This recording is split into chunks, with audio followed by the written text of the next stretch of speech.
যারা touch mobile আছে যুবক মহিলারা যে জাহান্নামে যাইবো নাকি এটার প্রমাণ হচ্ছে টাচ মোবাইল।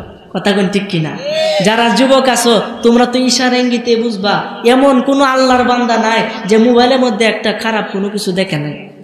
যে যদি টাচ মোবাইল থাকে অবশ্যই কোনো না কোনো ছবি তার সামনে হঠাৎ করে আইসা যাবে। এই মোবাইল বালার বালা খারাপের খারাপ।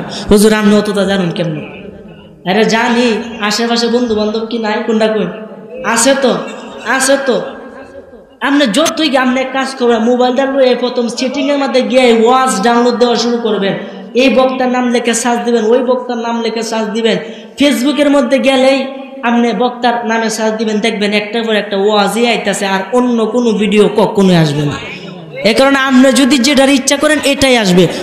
আসসালামু আলাইকুম এভরিওয়ান, আপনাদের কাছে ভিডিওটি কেমন লেগেছে? যদি ভালো লাগে তাহলে লাইক করবেন, কমেন্ট করবেন এবং সাবস্ক্রাইব করে পাশে থাকবেন। ধন্যবাদ।